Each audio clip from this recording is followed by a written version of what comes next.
Can you hear me okay? Yep. Seamus Heaney once said that as a poet, he had to grow up to what he had stored up. What Gary White had stored up was the silence of the prairie and the vast open spaces in the philosophy of Parmenides he encountered as a graduate student. And that was followed by the tremendous patience it takes for a poet's reading life and his real life to intersect. And one day he saw those beautiful horses from the prairie enter into a translation of divine horses and the verse of Parmenides.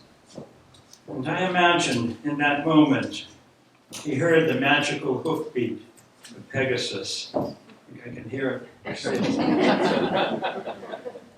And here's what the eminent poet David Ferry, who would love to be here, except he's 99 years old, great fan of Gary's work. Here's what he said about Gary's book in his blurb. This is a great book. The exactitude and the clarity of the writing is in the knowledge that we gain from Gary Whitehead's growing up on a ranch on the prairie. Whether he's describing a cow or a fence post, the writing is always true to itself, true to what he's looking at, and utterly reliable. There's never a moment when the writing is not totally true to his understanding of the lines, and how every line that follows is trustworthy in its attachment to the elemental truth of the place. That's the end of the blurb. And I'd like to expand upon that perfect distillation, if I may. The title, Being There, I don't know if you can hold that up, Gary. Being There concisely and exactingly focuses the essence of this brilliant collection. Being, as in the superbly lyrical translation of the great pre-Socratic philosopher-poet Parmenides. There, as in the austere beauty of the prairies of Montana, and the comma being there, and the comma that looks both ways, both conjoining and differentiating, the perfect inscription for Gary Whitehead's acutely receptive and marvelously supple poetry. In this poet's gifted Virgilian hands, farm labor is both Seamus Heaney-like in its rich linguistic texture and profoundly Greek in its mystical understanding of necessity, ananke. Whitehead's sensitivities as a trained philosopher and a psychotherapist are everywhere in evidence, but it is poetry that addresses what for him is the essence of his callings and what the ancients termed the medicine of sorrow. In his poem, Deep Disturbance, what begins as a childhood recollection of castrating a calf ends with these sublimely moving lines, quoting Gary here. One of those body memories psychotherapists search for in trauma work when naming how the body hangs on to its history without words, stored in the tissue, its cells tied together in knots, and when this one awakens, unties itself, I hear the calf's helpless cry. He hears the pain of his fellow suffering creatures as he hears Parmenides in the stones of Elia, and hears the unspoken truth of life in the stoicism of his hard luck rancher father. When Gary Whitehead translates the ancient language, it could be speaking directly from his father's mouth, in that wide open, meditative space everywhere in Montana. And here's a quote from the translation. The name of what alone is fully untroubled is to be. It troubles his listening enormously, and it's all there in his being there.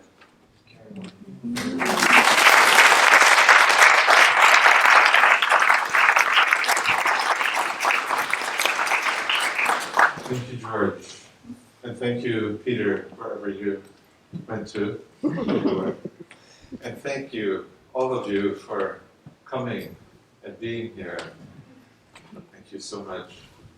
I think before I say any more thank yous or anything about this, I want to just give you some poems.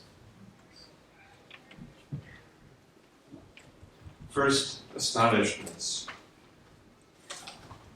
I cannot name what carries itself in the curl of the pig's tails trembling as they arrive at the V-shaped feed trough when I come near, bucket full of ground oats heavy against one leg, bucket of kitchen slop splashes at the other. Oats first, slop on top.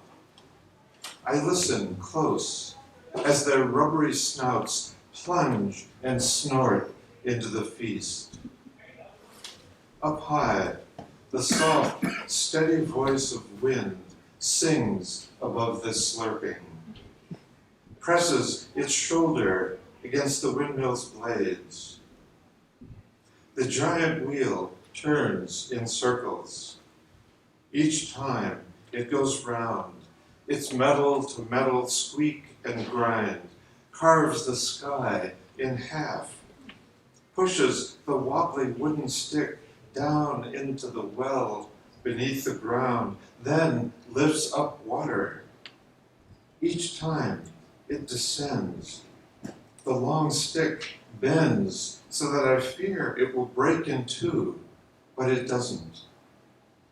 I watch the clear water catch the light as it spills from the end of the iron pipe into the wooden tank where stands our one Holstein who gives us milk. In her slow cow way, she quietly lowers her dark nose and curved mouth into the glistening water, drinks the cool liqueur into her bony body, silent but for the dim, throaty sounds her gullet makes as she swallows. Her tail swishes side to side, pushes away flies that feed on her rugged hide. I stand still as a stone, look for where it all begins or ends. My gaze travels from her tail to the pig's tails, back and forth, gathers in the wind, the windmill, the water, and morning's shimmering light, until the now silent Holsteins drunk her fill, and the pigs have slicked their trough.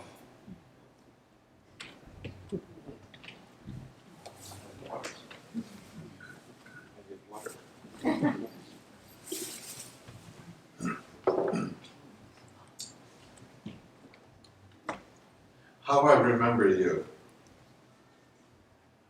standing by a fence post, puzzled, dazzled by its grains worn smooth from the hairy hides of cows pressing against the post as they pass. Red, white-faced Herefords, quiet when they walk, but for the dry hoof-clack in summer, the high-pitched squeak of frozen snow under hoof in winter. Here you stand beside the corner post, more exposed than most, harvesting your delight in the surprise of smoothness, coming from whatever rough edge has afflicted someone, maybe you. Your cheek or your palm, warmed by the sun-warmed smooth place, your gaze fixed there as though your life depends on it.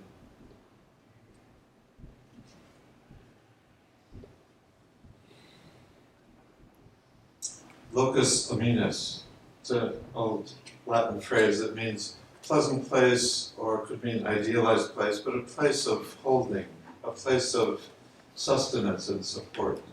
And this poem has an epigraph from my dear philosophy professor and mentor, Henry Bugby, who I want to say thank you to him right here. He's who taught me that a philosophical text could sing, could speak, could dance, could move, if you were willing to dance with it. So here's Henry. For true perception requires stillness in the presence of things, that active, open reception of the limitless gift of things. Locus Aminus. I had no name for this delight that leapt from my eyes, went out to meet the things of the prairie I loved as a child. Now I unroll each memory of these earthly things that give themselves fully, not spent in their giving, but some way added to. Glistening spittle from cows' mouths as they walk to water, their afternoon grazing behind them, cuds chewed, swaying along the same dusty path that always leads to water. Crick moving by twists and turns toward the Yellowstone River, its coolness in summer, its shelter in winter, holding me, no matter how I come to it from the barn where I spend hours lost in looking. Imprint of a hammer blow that missed the mark when men were building this barn I gaze upon, years beyond its making. In haste, one brought his hammer short of the mark. Clean look of this board, forever changed. Above it, near the rafters, spiders spun webbing, each strand carrying years of dust, since one day, when not just any spider, but that very one, moved by what moves spiders, came upon this joint of wood, made web to capture prey, to live upon, to spin again and again, the weapon fine and enough. Across the barnyard, the corral gate sags on its hinges, tilts the corner post from its standing straight, sways in summer afternoon breezes when left unlatched, and as it sways, sends out its ancient tone of longing. I'd like to bring Parmenides into the space now. And please forgive my nervousness. I feel somehow like this book is my life, and I'm here just letting it be out here, so I'm a little bit vulnerable. So thank you for accommodating that. Doesn't show. I want to say just a little bit about the book and how it came to be the way it is by giving you just a little context of my encounter with Parmenides. When I first encountered his fragments, I was in grad school, and it felt, oddly, like my life as a kid growing up on the prairie began to make sense to me. At 25, I began translating his fragments, and I was flooded with memories of the prairie and growing up there on the ranch. The lines of his poem became a voice for what I had experienced as a kid and for which I had no words. The hanging together of everything. The way you could listen to things with your whole being, body, mind, heart, and soul, and feel in touch with everything. And that to listen deeply was to touch, and to let yourself be touched by things, by the simple way they were present, however hidden or exposed, however awful or delightful. For me, as I made sense of the fragments we have of Parmenides, I started reading it as an exhortation to listen. And my sense is that's actually what Parmenides was inviting and exhorting us to do. And he himself was trained in what was called by his people the practice of stillness. And the practice of stillness involved taking someone into a lair, a kind of sense deprivation chamber, if you will, and helping them to travel to the other world. There were two reasons for travel to the other world in the ancient sense of things.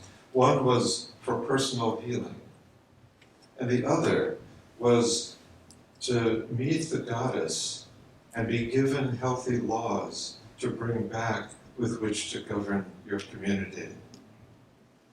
As I say that, I can't help but just want to take a moment to acknowledge the world as it is right now and what we're in the midst of, with so much war and struggle and suffering, so much degradation of our natural world and our communities.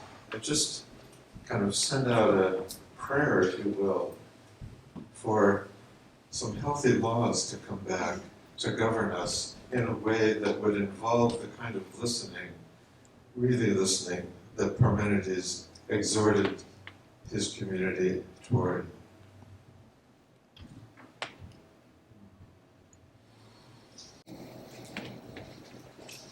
Parmenides, Fragment 1. Horses carry me as far as my longing can reach.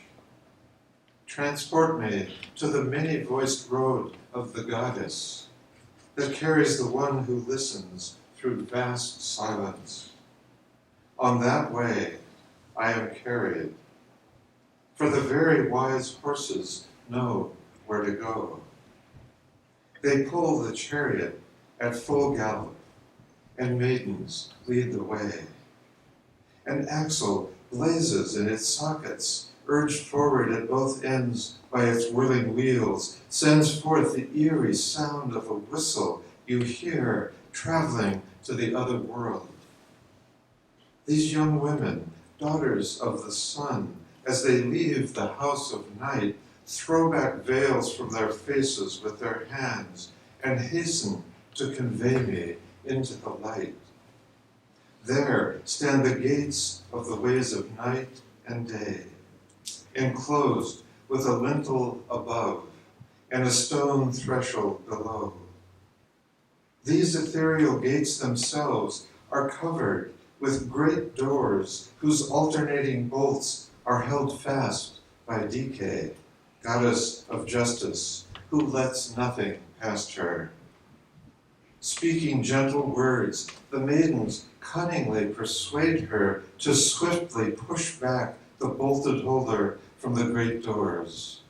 As those gates fly open, they spin on their bronze axles fitted by nails and rivets, turn in their sockets, one then the other, to make a wide opening. Straight through them, the maidens guide the chariot and horses along the broad way. The goddess welcomes me warmly, takes my right hand with her right hand, addresses me, and speaks this story. O youth, linked with immortal charioteers, and with horses carrying you to our home, welcome. It is not at all an evil fate sending you forth to come this way, far from the beaten path of humans, but rather it is your nature, the order of things, and your deep urge to listen. It is necessary that you hear all things, both the untrembling heart of well-rounded truth and the opinions of mortals, which hold no true belief. Nevertheless, you will listen to these also, how it is necessary that things as they appear be acceptable as they continually penetrate all things. So here he is. And I had the good fortune to travel to Italy last year and to visit the place where Parmenides lived, a town that in his day was called Alia. The Romans later changed it to Vilia. I'm staying with Alia. And the next poem I would like to read of mine is one that's been written since I was there. It's called Touched by Stones. I walk where Parmenides walked, among the ruins of walls fallen since his time, stones that remain because they can, because they are stones, and in their way speak something we cannot know, but be touched by if we listen in stone. Better maybe to say they stone, give them the power and standing of a verb, one among the many chiseled down to a noun, spoken over and over, the way we turn verbs, nouns, repeating them until they fall down, as those walls have fallen. And now we mostly only remember the way a noun might remember the verb it was when first spoken into being. I feel the stones awaken, begin, how odd, to listen, or I imagine it so. Could it be they recall through my seeing, my listening, and my imagining, how it was they came to be the walls that once stood here upright and sturdy, each one lifted by gifted hands, placed on top of the stone beneath, becoming a house, a bath, a temple, these walls. I see him clear as day, Parmenides walking among the tilted stones, offering his right hand in welcome, and I don't quite know if I imagine it, remember it, or if he walks here too, right now, beside this water that flows from the spring above that gave this place its name, Hyela. Running out of water.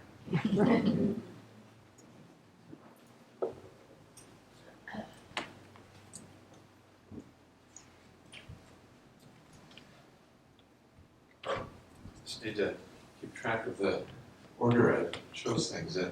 I'd like to read next just the first part of Parmenides' fragment 2. Come then, I will tell you, and you, having heard the story, give heed to it and carry it safely home.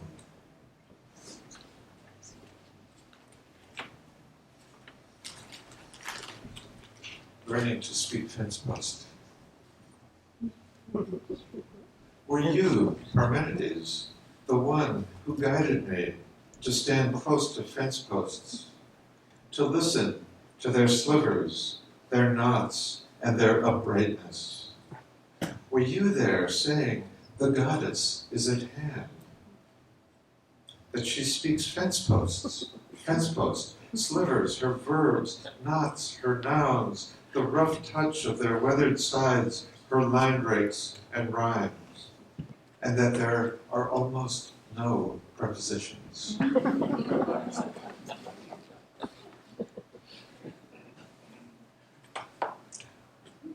I owe that last line to Fred Marchand, who many of you know, who always encouraged us to drop the prepositions from our poems. Right there. Wind whistled through the narrow slits between the fence posts' long splinters. where there was nothing that I could see, only a flute sound of nature's making from the long standing in dry prairie air of any wooden post, and a farmer's need to have the post stand still long enough that, to my young boy's sense of things, seemed to be forever.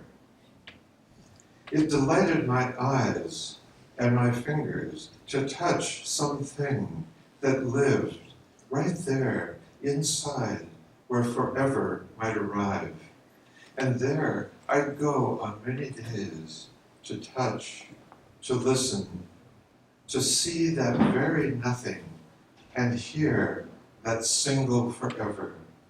And on days when I needed to, that were many, I'd hold my cheek right there where nothing and forever mingled in that way that wind knew to make audible and to signal.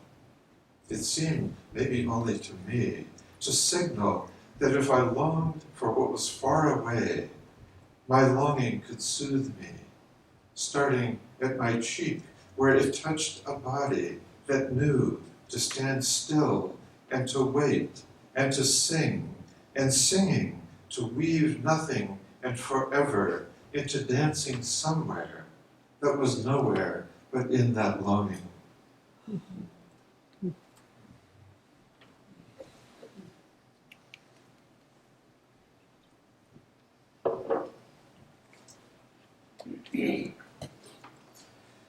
So I want to jump ahead to fragment 8. There's so much in here, and Parmenides could seem pretty inscrutable.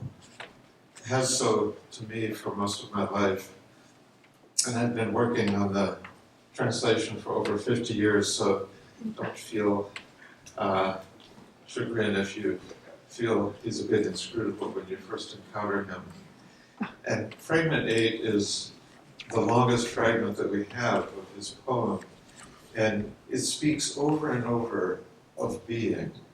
And my sense of what Parmenides is doing in the poem, he's not telling us about being. He's not trying to tell us what being is or what it means. He's enacting being. So this poem feels like an exhortation to listen and an enactment of being. So I'm going to read just a few lines from fragment 8. It opens this way.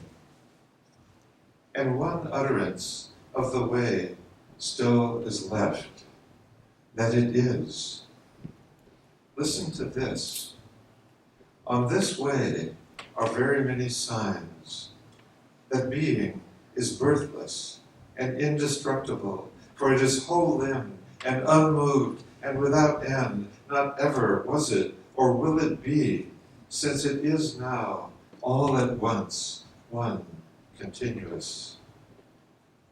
For what origin would you seek of being? In what way and from where did being grow?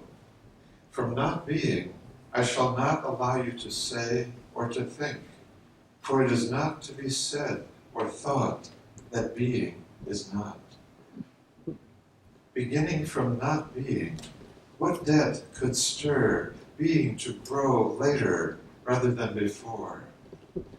Hence, it is necessary that being be either wholly or not at all. Not ever will the power of trustworthy listening allow that something come to be from not being to stand beside being. And later in fragment 8. But since there is a last limit, being is complete from every side, like the body of a well-rounded sphere, equal in the struggle from the middle in all directions. For it is necessary that there be neither something more nor something less, either here or there. For neither is there not being which prevents being from coming into its like, nor is being more or less than being, since all is safe from violence.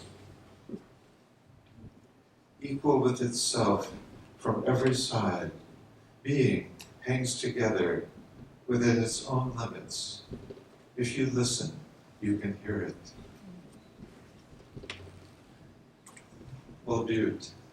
This poem has two parts. One, standing still as long as always, it spoke legends from up high. Always there, north and west of our barn, looking over us. How I knew I was there, not there. Our horse-drawn wagon carried us west to the little schoolhouse across the creek from the Butte. Our teacher, Jenny Lazinski, at the door, bell in hand to summon us. Its sound made the Butte feel both near and far. Before and after school, chores waiting, worn dirt path carried us to the barn. Hungry animals watching for us. Glance west, north. There it was, and was how I knew where I was. Humble the barn, dark at night, home to the unseen ghosts I feared. Humble the chores, bucket of oats to the horses, dusty ground grain to the cow, fresh milk to feral cats, hay to all the four-leggeds, water, always water to us all. Back to the house, bucket of fresh milk in one hand made me wobble. Butte over my right shoulder steadied me. It was to my part of earth what North Star was to my part of sky. 2. Last summer, I returned to visit, climbed to its top, touched its south-facing, sun-warmed sandstone. I remember something never quite forgotten, never not remembered. Hands firm against one of its wind-shaped, curved shoulders, feet against its ledge. Unexpected vibrations enter my arms, move up my legs. I swear I feel Earth's core ablaze below. I want that, not to have it, but to be it, and being it, to open, to vibrate, become molten, not separate and not part of everything, but everything. Just a couple more poems. Parmenides, Fragment 12.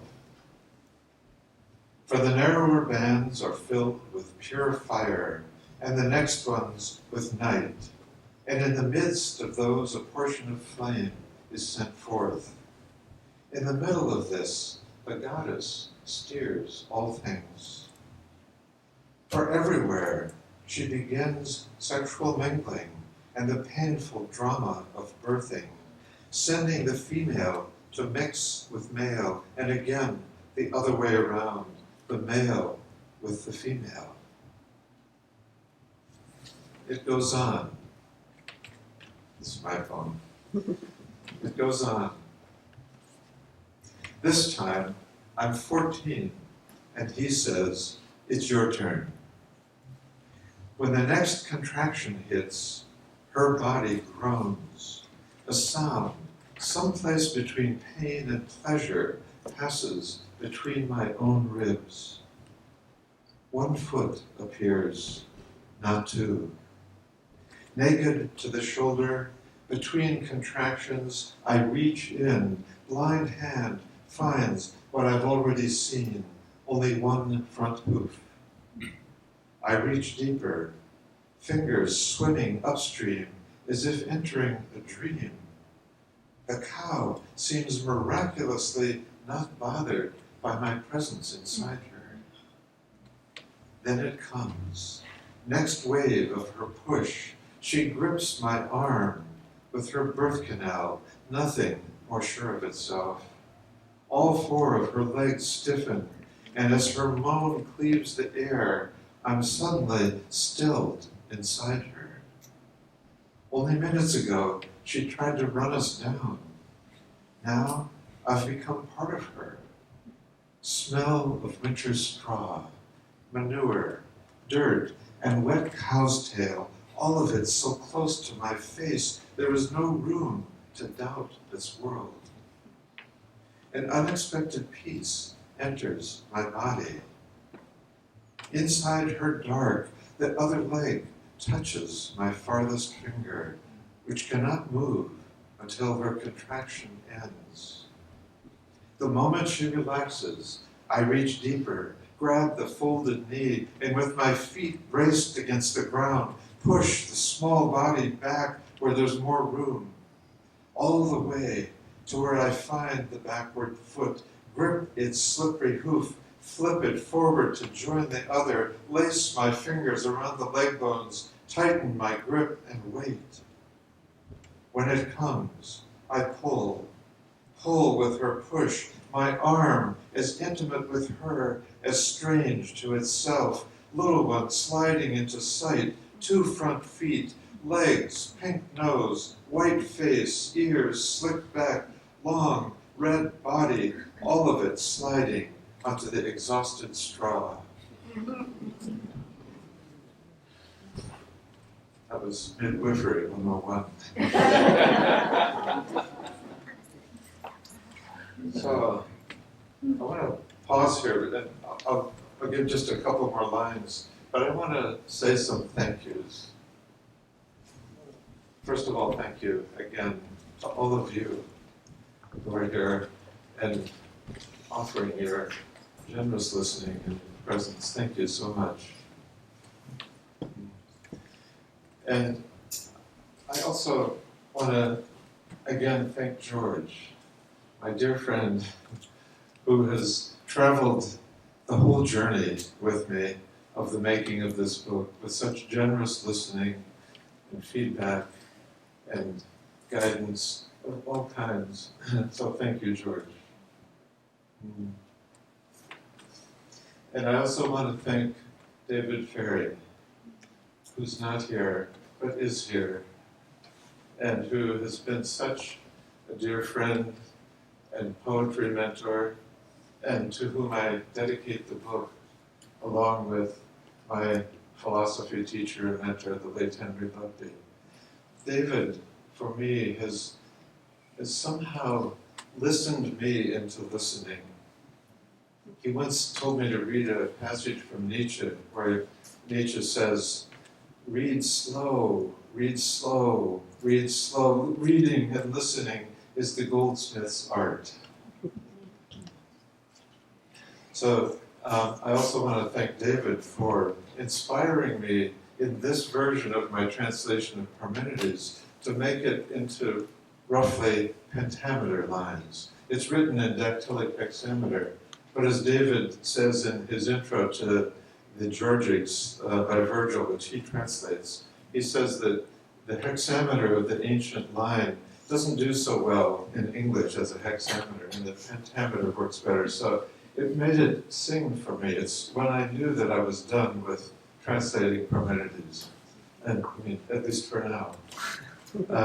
So I just want to say, and David's daughter Elizabeth is with us, so thank you, Elizabeth, for coming. And so,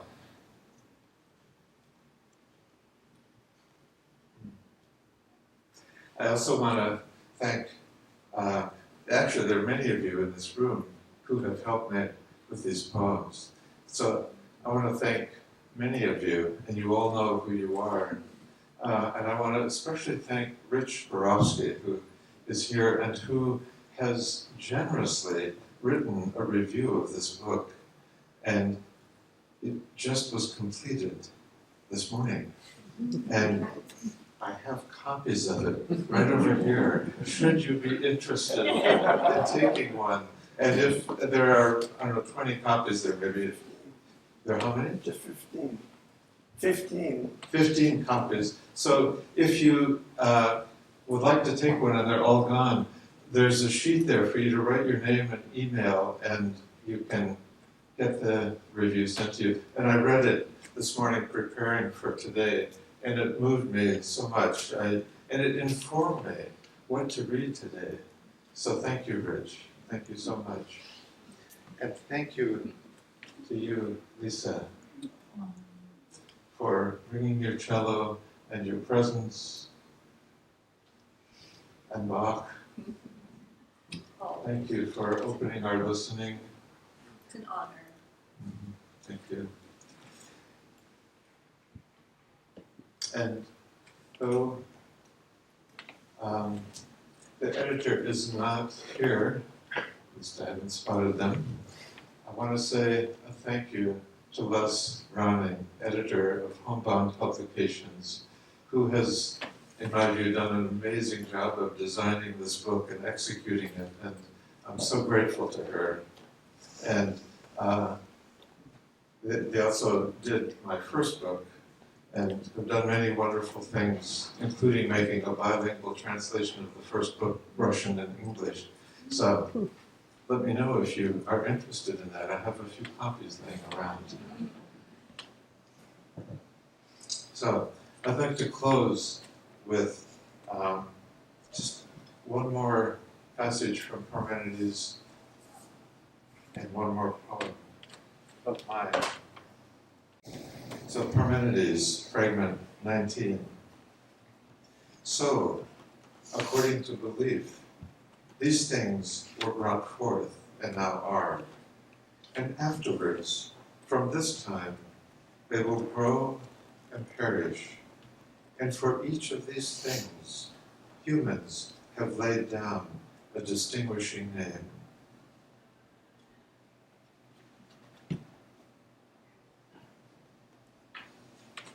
Note to Parmenides. One day, the sun was shining, and I rode my father's white horse across the wide summer pasture.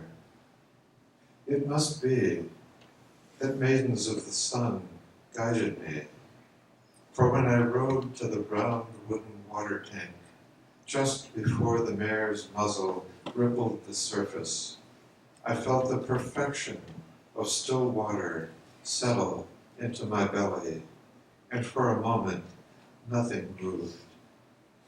Then I listened as each swallow passed down her long gullet. When the water stilled again, we turned to leave. And let me just close with fragment 20 of Parmenides that George already offered, but I think it's a good place to close. The name for what alone is fully untroubled is to be. Thank you.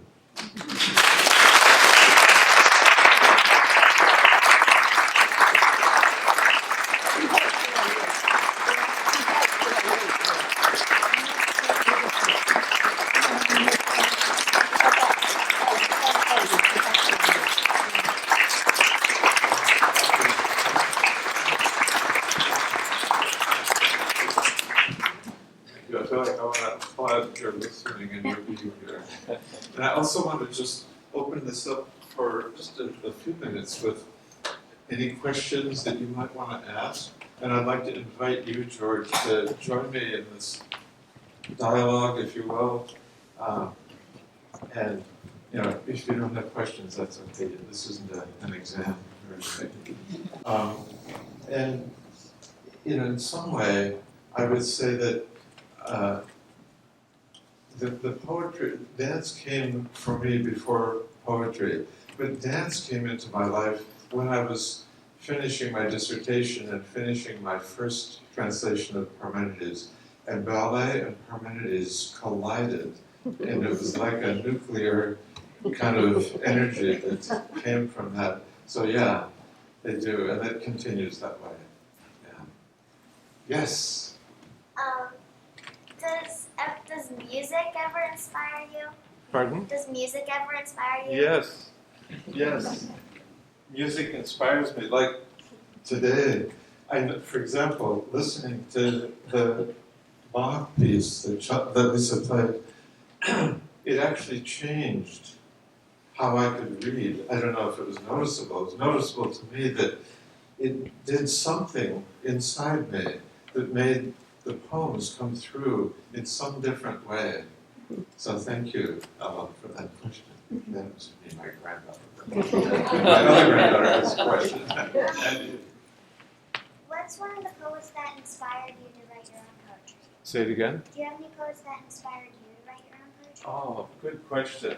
Do I have any poets who inspired me to write the poetry I write? And the answer is yes, for sure, that Parmenides being the first one.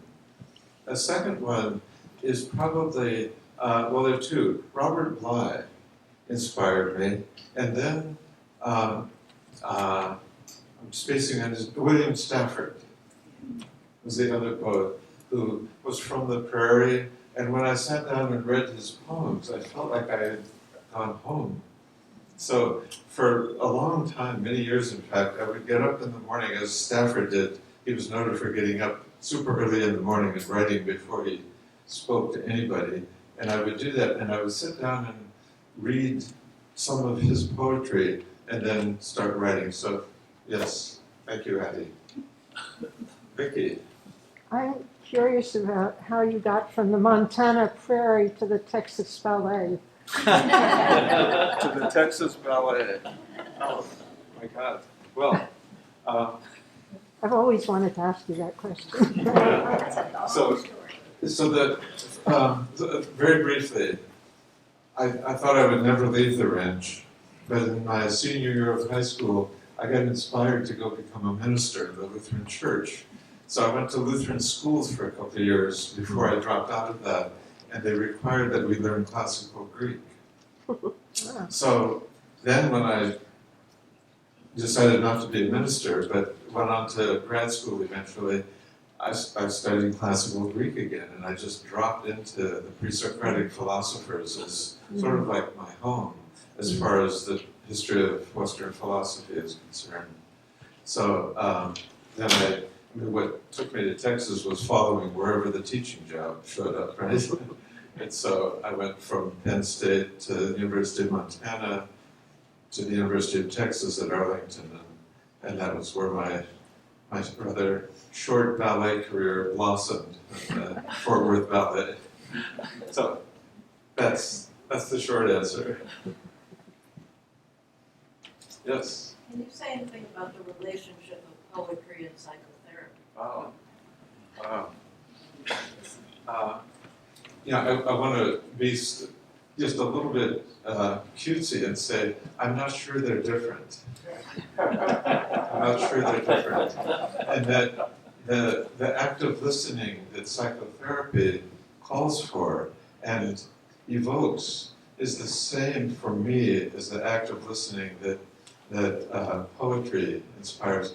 And I wrote something I wrote once. I said something like this, that each time I sit down with a client to a session, my aim is to treat it as if I were sitting down to a poem I'd never read before, and to hear what this poem wants me to know in its own terms. So, again, short answer to a wonderful question.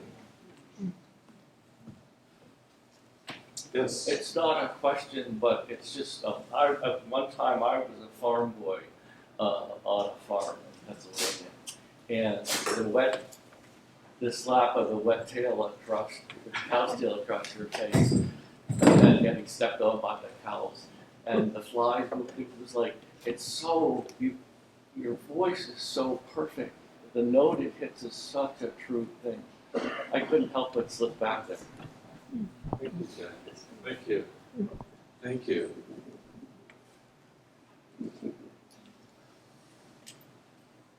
Oh, yes. Hey, Gary. as you know, I really love your poem about Stonewall. Yes. And it seems like there's a theme in a number of your poems about the creation of human labor, fence posts, stone walls, that are evocative to me in terms of there's a utilitarian value, but also you draw out the sense that stone wall has something to say, that fence has something to say. And I wonder if you would expand on, if I have it right, if you would expand on that. Yeah.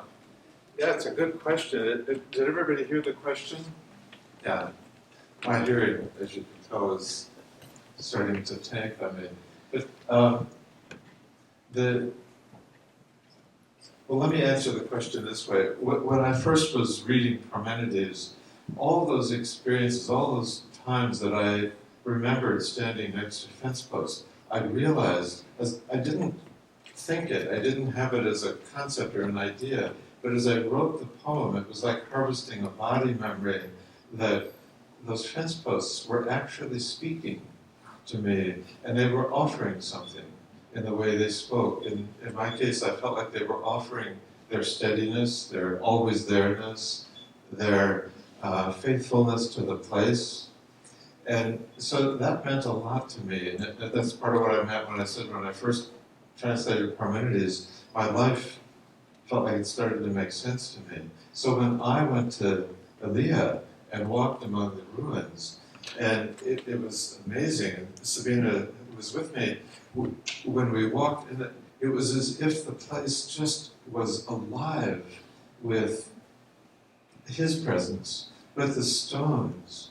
And throughout Italy, as we traveled, the stones of ruins felt like they wanted us to come near, just to be present with some kind of listening that felt really the same, or very close to the same as for me, the fence post experience. And it felt like it's kind of inscrutable, like, what does that mean? But I can tell you that for me, the effect of being amongst the ruins of Parmenides and Elia, that I came away from that experience different than how I went to Elia. And I'm still, in the writing I'm doing now, harvesting what that was. And I feel like Henry Buckley once said that he had walked in the woods of the Canadian Rockies for 40 days and felt himself to have been instructed for life, though he would be hard-pressed to say what the instruction was. And it feels a little bit like that to me with those. I feel like given something that I'm harvesting, though I'm not sure what it's going to look like in written form or maybe dance form. Yeah, thank you for that question. Thanks for all these questions. I want to ask George if you want to say anything. George has written so many wonderful things, including poems that bring in a lot of the Greeks, ancient Greeks. And I just want to honor you in that regard, George, that you've been such an inspiration and a guide to me into the Greeks. Just two things, Gary. I wonder if you could speak a little to, the idea that Parmenides and those pre-Socratic Greek philosophers were poets too. I mean, there was no distinction between poetry and philosophy. It won't be that way after them. And what that meant to you, that's one thing. And the second thing about Parmenides, and I remember talking to you about this, is that he was well known for being a lawgiver and for establishing laws in a city-state which remained peaceful for, 2 centuries? Yes, yeah. And with the Spartans very close, and a tremendously violent Greek rule. Yeah. So, his teaching transmitted into legislating. Yeah. Yeah. Yeah, it's striking that you bring that up, because one of the things we saw at the little bookstore at the site of the ruins was there was lots of literature, but one of the things that was really foregrounded in what they had to say is their celebration of Parmenides in just this regard, that he was a lawgiver and that there had been peace for 2 centuries, which was unheard of at that time in that place.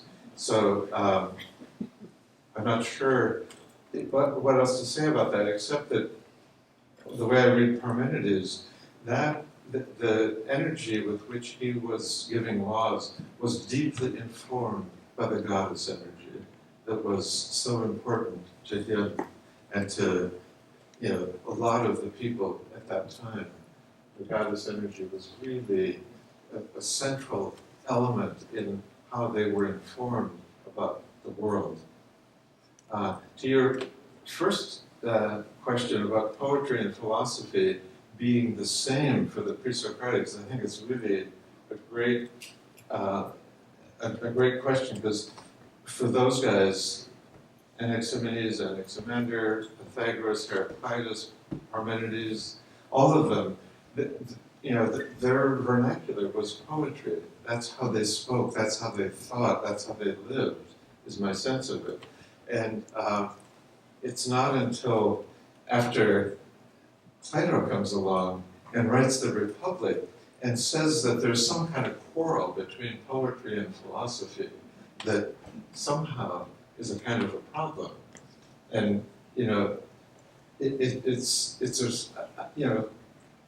Plato said this while he's writing poetry, so it's a little bit of a paradox. But in any case, that question got raised, and then comes Aristotle, who wrote treatises, and the poetic voice is really different. And on it goes. And then over the 2,500 years of scholarship on the pre-Socratics, the Western philosophic tradition tends to try to figure out what they meant, what they were trying to say, rather than just taking in the poetry as the message. And so they miss it. But I'm not sure I'm answering what is there more to the question that I'm No, missing?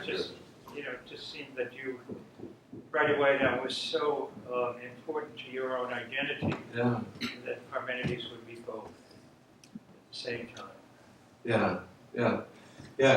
When I was translating Parmenides the very first time, I thankfully had a dissertation advisor who agreed that I could write an interpretive essay that didn't involve my reading all the scholarship of secondary authors about Parmenides.